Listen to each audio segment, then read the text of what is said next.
Remember that? Less than 2 months ago? I know there's a great big debate tomorrow night, right? We'll watch it, we'll analyze it, we'll preview it. But this happened, and they want us to forget it. They want to act like it never even happened. And sometimes when you watch the news, it feels like it never even happened, but it did. A colossal failure or part of a conspiracy to kill Trump? I'm open-minded on this one, folks. I really am. And we cannot forget that this happened and that there has been minimal governmental action as a result. The whole damn system should be blown up after what happened to Donald Trump on July 13th. And when you think about it, that guy Crooks, the assassin, we're told, the wannabe assassin, right? Under surveillance by the cops, by the Secret Service. For how long? 3 hours. Three hours. Imagine if they spotted Lee Harvey Oswald with a rifle 3 hours before, hanging around the book depository building, the Secret Service and the Texas police. That didn't happen. But it happened here. Not a rifle, but a rangefinder. Suspicious, to say the least. And then the Secret Service, what do? They hide. That very night, when the American people want to hear from the authorities as to what happened, the number one agency responsible, the Secret Service, hid. Why are there Secret Service agents here right now for this press conference? So Secret Service wasn't available for the press conference at this time? It's the FBI from Pittsburgh saying the Secret Service not available on July 13th, the evening of. Not available. And when they became available, ultimately, what did they do? Remember this woman, Kimberly Cheatle, going to a reception, just a reception for some big wigs at the Republican National Convention. Take a look. I don't think that this is the forum to have this discussion. Well, you hung up on. We're here. You cut off the meeting short. This hospitality salute is actually to thank the partners who have helped secure the Republican National Convention, and I would not want to take away from their safety. I would not want to take away. This is the passive-aggressive nonsense you hear from airline people who are canceling your flight, right? And then what did she do? She ran away. She literally ran away. She's not the blonde, but one in front of her, running away from the press and running away from democratically elected lawmakers. Are you crazy? Running away. And then what happened? Running and lying. Remember this? Should that roof have been secure, period? That building in particular has a sloped roof at its highest point. And so, there's a safety factor that would be considered there, that we wouldn't want to put somebody up on a sloped roof. And so, the decision was made to secure the building from inside. No. Nothing about a sloped roof. I've seen hearings, reports, whistleblowers. No one's complaining about the sloped roof other than you. And guess what? The roof is not sloped. That is a flat roof, essentially 3 degrees, 2 degrees, 1.5 degrees. And I know that the Secret Service, they put guys on sloped roofs that day, in fact. The Red Barn behind President Trump. That's a sloped roof, a bit steeper than the other one she said was a safety hazard. So Kimberly Cheatle, Secret Service director, friend of the Cheneys, oh, by the way, she lied and she ran. First she ran and then she lied. We know it.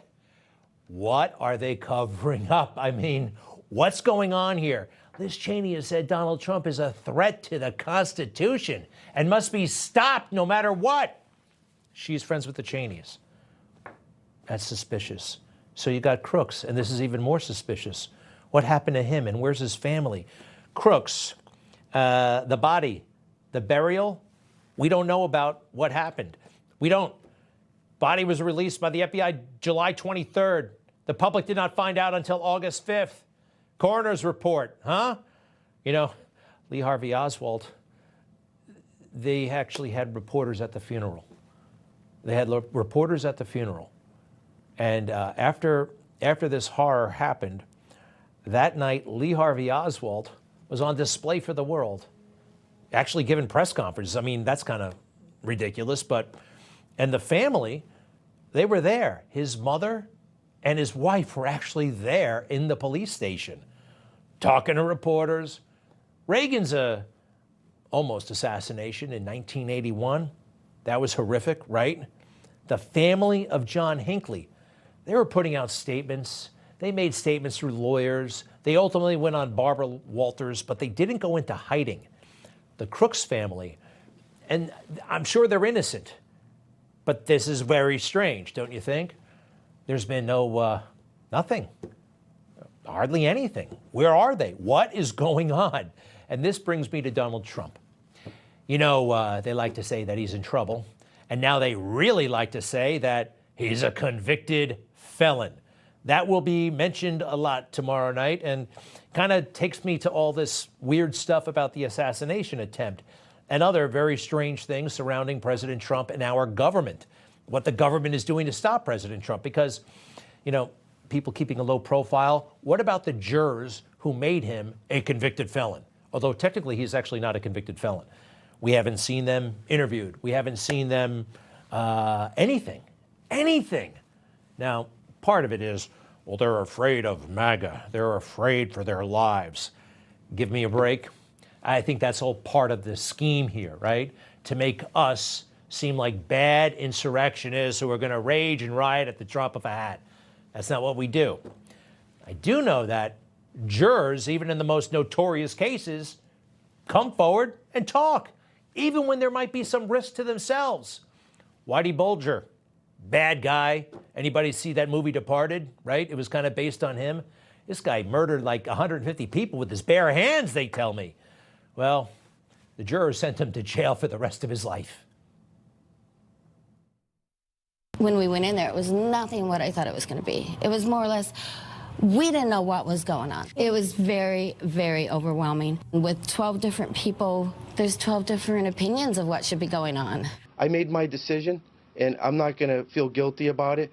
I think that he was convicted of enough things that there's not, I'm not out to go after somebody for no reason whatsoever. And it really did disturb us. As the verdict was being read out, many of us, the men, the women, we talked about it after, were literally shaking, tears. Wow, emotional experience. I'd like to know a little bit about what the Trump jurors were saying, huh? Wouldn't you? Why are they in hiding? Who are they? I mean, really, who are they? Did they go through all this trouble to, come up with these phony indictments and just say the jurors will be randomly selected people? I wonder. I think it's a legitimate question right now.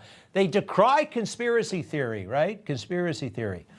Russia hoax, that was a conspiracy theory, literally, that Trump colluded with the Russians. Somebody calls it that, but it was.